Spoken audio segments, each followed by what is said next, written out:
Shyam Shyam Hare Gopal Krishna Hare Krishna Hare Krishna Hare Krishna Hare Krishna Hare Krishna Hare Krishna Hare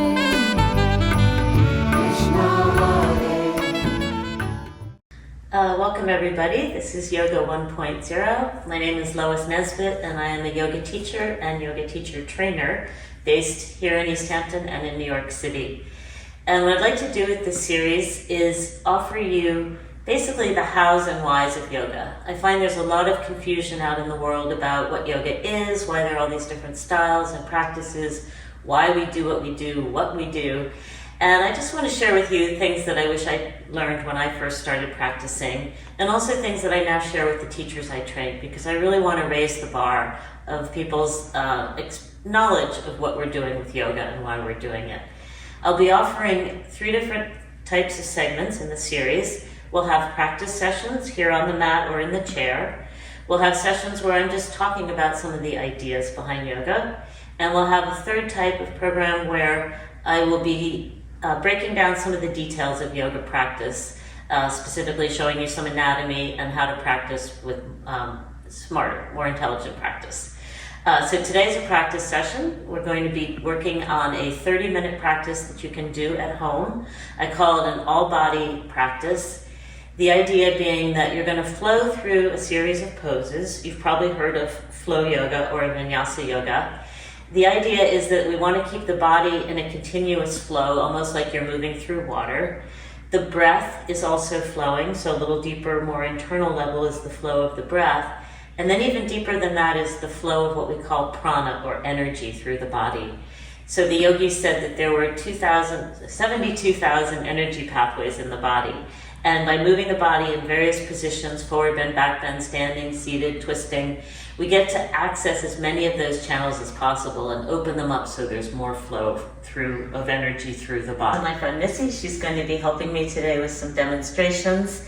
Yoga 1.0 is a series of segments that will help to give you the why and how of yoga, why we practice and how we can practice best to serve us in our lives.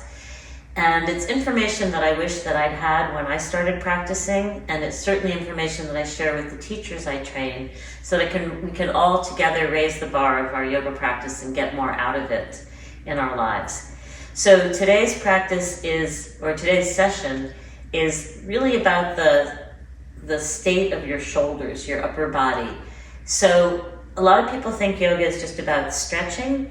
It's actually 4 points: stretching, strengthening, building stamina, and enhancing balance. So the shoulder area is not very stable in the body. For many of us, the muscles are weak and it's not held together with a lot of armature. And so it's very prone to injury. So I'm going to just explain a little bit about the anatomy, what's going on inside the body, show you on Missy, and then show you how this plays out in your practice and what you can do about it to make sure that you maintain healthy shoulders. So first things first, 2 principles: head of the arm bone back. And when I mean the arm bone, I'm talking specifically about this upper arm bone here. It's called the humerus. This is the head of the arm bone, the sort of bulb at the top. So this is the head of the arm bone. When we say the head of the arm bone should go back, we mean that we talk about plugging the arm into the socket. So on Missy, you can see, if you could turn sideways, can you see if she just relaxes and stands without thinking the arm bones roll forward? What we actually want is the arm bone to go back. So if she reaches for something in front of her, the arm bone will roll forward and almost pull out of the socket, right? If she pulls it back, then everything is secure. So this is home base for the shoulder, not rounded forward like we do when we're unconscious or tense or scared or protecting ourselves or carrying something, right? So this takes a lot of awareness and is something you can work on in your daily life, but definitely need to pull into your yoga practice. Now, a couple other things about the head of the arm bone back. If Missy stands straight facing you now and reaches her arm out in front, When she pulls back, there may be, you can even try this while you're watching, you may feel that there's a tightening in here in the inner shoulder, the inner arm, that tends to block her ability to pull the arm further back. If she takes the arm even just a little bit wider, and rather than using this chest muscles to pull the arm in, she uses her back muscles, the arm can go way further back. So I'm going to show you that from the side also because it's important. If she keeps the hand narrow and she tightens the chest to pull in, the arm can only go a certain distance back. Now she goes a little wider and uses the back muscles. See that? She got another 3 or 4 inches. That's huge. So that's our first principle. You can release the arm down. Is that in all your yoga poses, the head of the arm bone should be back in its socket. The second principle for the day is what we call shoulder blades on the back. So if you see on the skeleton here, your shoulder blades are these 2 downward facing triangles. When we round our backs, they roll off. They roll out to the sides. When we stand up straight, they move toward each other or toward the spine. And that's what we want to do is keep the shoulder blades on the back. That means moving inward toward the spine. So again, we can look at Missy from the back. If she bends an elbow back behind her, you can see, she's nice and lean, see this is the bottom tip of the shoulder blade here. I can hold it in my hand, that's the bone we're talking about. So that's the shoulder blade. Now, if she rounds forward, with both arms, you can see that the shoulder blades roll off the back, they widen. If she contracts and stands up straight, they move in toward each other. That's where they belong when you're doing your yoga practice. So again, if you can turn sideways now with your back to me and round forward like you're just hunching. So you see that 2 things happen together. The head of the arm bone rolls forward and the shoulder blades roll off the back. When the head of the arm bone goes back, the shoulder blades find their way onto the back. So 2 actions that really support each other and are so important to healthy posture. So we're talking about yoga practice today, but what we're really talking about is how your yoga practice is going to enable you to stand up straight and tall all the time. We'll do another whole segment on the neck, but believe me, your neck will thank you if you keep the head of the arm bone back and the shoulder blades on the back. Now, which poses do we need to be careful of? Well, sadly, but importantly, a couple of the ones we do right in the beginning of practice. So if you could come down onto all fours, Missy, just for a little cat and cow. I like to start all my practices with cat and cow, which is arching and rounding. It's great for the spine, but if you notice, when she arches down, we get our 2 principles going here. The head of the arm bone is back in the socket, and the shoulder blades are on the back. When she rounds up, she gets a nice stretch for the back, but she will lose both of those actions. So this is a good awareness point. If you're not sure about how these 2 actions feel in your body, try it here on all fours, and I think you'll get a visceral, a bodily sensation. So this would be ideal. So someone who's having trouble with the practice with these 2 actions, come to all fours and get them to arch like this. Okay, now Missy, walk your hands forward and stretch back to downward dog. Now, a lot of people in down dog are going to lose these actions. The back's going to round a bit, and the arm's going to fall out of the socket. She's such a good student, she had to fake it. But that's the action. So now what we actually want to do, is shoulder blades on the back. So for some people, it's easier to go back to plank pose first. And here, you have a little bit more option to get the actions in place. It's harder in down dog. Now, keeping the shoulder blades on the back, let's go back to down dog. And she's having to really focus here, but she's got it. Yes, good. And I'm just moving the shoulder blades in a little closer. Okay, and then come forward into plank. Now, let's do up dog next. So you can lower down and, okay. Now up dog, sometimes people are so ambitious, they push so hard that the arm bones roll forward.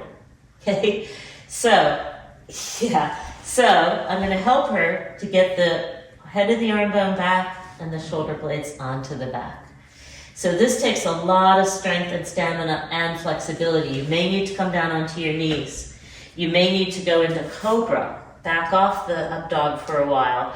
So even in cobra, can you let the arm bones roll forward? Yeah, so even there, see how easy that is to happen? We're working against gravity here. It's really hard. Curl up. You're also maybe working against tight chest muscles. So this is going to take some practice, but she's doing it beautifully. And what's at issue here is that we do up dog, down dog, chaturanga when the body's not very warmed up and we're not very present beginning of practice. So I really advise moving slowly through these poses until you're really clear that you're getting optimal alignment. Okay, let's curl toes under, go back to down dog. So down dog can be risky. Oh, the other thing I didn't mention about down dog, Missy, walk your feet closer. So if you make your down dog too short, your back will round because there's no space. A little more melting. One of the things I love to do with my students, if I'm in the same room with them, is to lift the arm bones but melt the heart. And then she really gets those two actions. You see the difference? Yeah. Hope you can feel the difference, Missy. Okay.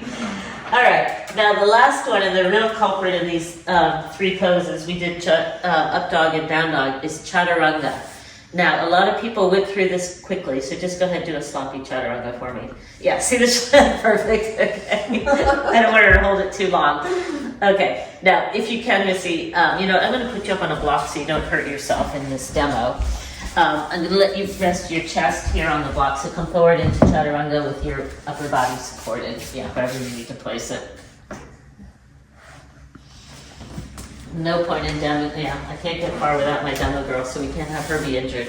Yeah, so lower down, just hold, Yeah, can you rest on the block? Oh, yeah. Yeah, that's so I just want her supported for now. Now, can you show the shoulders rounding again? Yeah, so if this is happening to you, don't do this pose.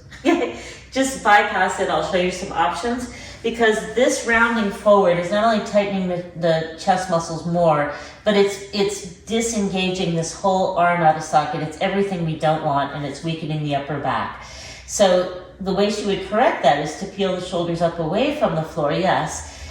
There, not too high, just, that's it. This is optimal, but this is gonna take a lot of strength. Now she's got the block to support her for now, so she's able to do it. But honestly, there are very few students who could hold this pose for more than a breath or two with optimal alignment. So let's go back to down dog. So if chaturanga is problematic for you, meaning your shoulders have dropped lower than your elbows, then I highly recommend modifying the pose. So come forward into plank, Missy, and lower to your knees. And then come down, elbows back, but just like we call this girls push-ups. But shoulders up. So you see how easy it is. It's those last few inches. So go back and do that one more time, Missy. And just watch how she's able to keep her shoulders up till the very end, and then we start to lose it. So come forward, lower down. Yeah, see how they dip? Yeah, it's tricky, all right? So, yes. So again, you might have to not even go all the way down, that's an option, or skip this all together in the beginning. But knees, that's it, good. And back to down dog, excellent. Okay, and then let's walk the feet forward and come up to stand. Okay, now a couple of things, if you have a friend available, one of the ways that you can help each other to feel the shoulder blades on the back and to help stretch a bit is to bend your elbows, Missy, do hands like that. We call it cactus position. I'm going to come in and put one hand on each of her shoulder blades, move them closer together, and then hold it there as she reaches her arms overhead. And so she's going to be stretching kind of against me. Reach up, palms facing each other, straight arms, right elbow straighter. Good. And release down. Okay. Now, a few things you can do on your own to strengthen these two principles to keep the head of the arm bone back and the shoulder blades on the back is to come over to a wall and stand facing the middle of the room with your butt against the wall and your shoulders against the wall. So you're facing the block is going to go between your palms like this. And so can you get him, look, I know that book is there, but can you step a little closer so both shoulders are on the wall? Yeah, okay. So she pulls the arm bones back into the socket, head of the arm bone back, head back, and then slowly raise the arms up overhead as high as you can without the shoulders coming off the wall.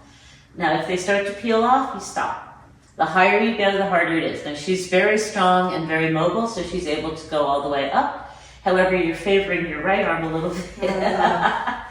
Okay? And then slowly lower back down, keeping the head of the arm bone back. Okay, now I've given her a foam block, which doesn't weigh very much. If you're super strong and you want a real workout, you can try it with one of the cork or the wood blocks, which are quite a bit heavier. And again, the elbows are straight, the arm bones stay back against the wall. You only go up maybe part way, maybe you can get all the way up. She goes slowly. I tell you, 3 or 4 of these done slowly is an amazing workout. Yeah, and release down. Good. Now, if you have any neck issues, you can do this lying on the mat. The rest of the body, you don't worry about balance. So if you're recuperating from a shoulder injury, or you have any issues with your neck or with balancing, you can do this one on the floor. Great. Okay, excellent. All right, and then rolling to one side, come back up. One more strengthening exercise. So block between your hands, hands on your, or block on your head. Okay. Sideways. Flat. Yes, that's it. Good. Now, arm bones back again. Block against the wall, back edge of the block against the wall. Keep the block against the wall and slowly start to raise your arms up overhead. Now, you're definitely favoring your right arm, so lift the right hand another 2 inches. Yeah, there you go. And go up as high as you can. Again, the higher she goes, the more strength it takes and the more flexibility. So many of you will not get all the way up, but she's super mobile. Yeah, but that right arm is definitely tighter. So yeah, block should stay against the wall.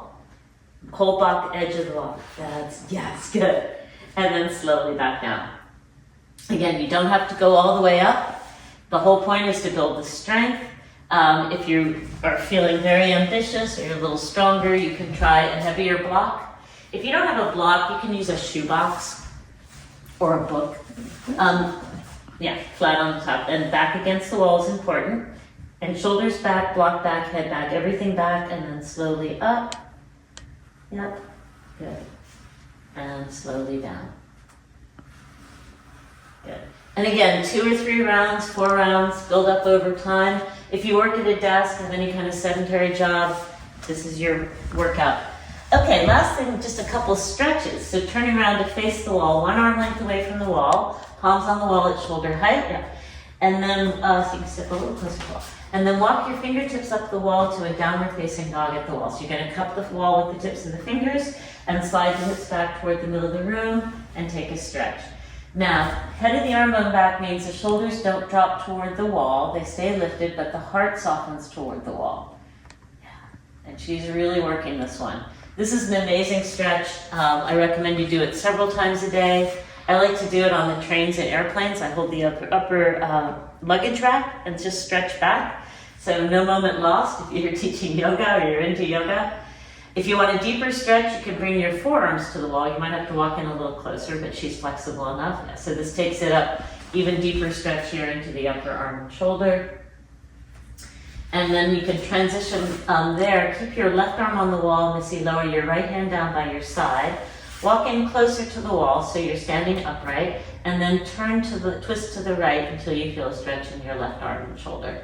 And again, she makes this look easy. She's got great range of motion. Not everybody will get that far. Take your head with you to look to the right. And again, just hold these for a few breaths. Do them a few times a day. Your body will thank you. You'll stand up straighter. You'll breathe better. Switch sides, of course. Do the right arm.